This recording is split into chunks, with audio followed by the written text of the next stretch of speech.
നാട്ടിൻപുറത്ത് കാണുന്ന പപ്പായ കൊണ്ട് സോപ്പും പപ്പടവും കൊതുകുതിരിയുമൊക്കെ ഉണ്ടാക്കാനാകുമെന്ന് തെളിയിക്കുകയാണ് രണ്ട് വിദ്യാർത്ഥിനികൾ. ആലപ്പുഴയിൽ നിന്ന് സംസ്ഥാന സ്കൂൾ ശാസ്ത്രമേളയ്ക്കെത്തിയ +1 വിദ്യാർത്ഥിനികളായ അലീഷയുടെയും റിയ തോമസിന്റെയുമാണ് കണ്ടുപിടുത്തം.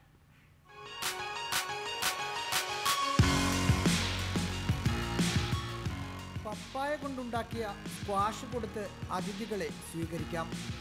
ഭക്ഷണം കഴിക്കുന്നതിനിടെ കൊടുക്കുന്ന പപ്പടം ഉണ്ടാക്കാനും പപ്പായ വളരെ നല്ലതാണ്. ഫേസ് വാഷിനുള്ള ക്രീമായും കുളിക്കാനുള്ള സോപ്പായും പപ്പായയെ മാറ്റാവുന്നതുമാണ്.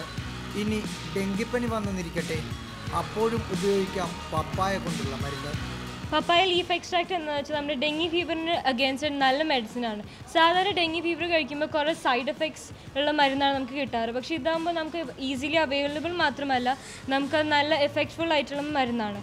പക്ഷേ ഇതൊക്കെ പറഞ്ഞാൽ എത്ര പേർ വിശ്വസിക്കുമെന്ന കാര്യത്തിൽ വിദ്യാർത്ഥികൾക്ക് സംശയമുണ്ട്. അതുകൊണ്ട് തന്നെ പറയുന്ന കാര്യങ്ങൾ നിർമ്മിച്ച് കാണിക്കുകയും ചെയ്യുന്നു ഈ കുട്ടികൾ. പലർക്കും പപ്പായ ടേസ്റ്റ് ഇഷ്ടമല്ല.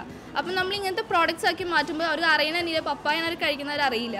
അപ്പോൾ ഇങ്ങനത്തെ പ്രോഡക്റ്റ്സ് നമ്മൾ മാർക്കറ്റിൽ കൊണ്ടുവരാണെങ്കിൽ അത് കോസ്റ്റ് ഓഫ് പ്രൊഡക്ഷൻ ലെസ് ആണ്. അതുപോലെ തന്നെ നമുക്കിത് നല്ല പ്രോഫിറ്റ് ഉണ്ടാക്കാൻ സഹായിക്കും. കഴിഞ്ഞ കുറച്ചു കാലമായി വീട്ടിലുപയോഗിക്കുന്ന പപ്പായ ഉൽപ്പന്നങ്ങൾ വിപണിയിലിറക്കാനുള്ള തയ്യാറെടുപ്പിലാണ് അലീഷയും റിയ തോമസും. റാഹീസ് റഷീദ്, റിപ്പോർട്ടർ, മലപ്പുറം.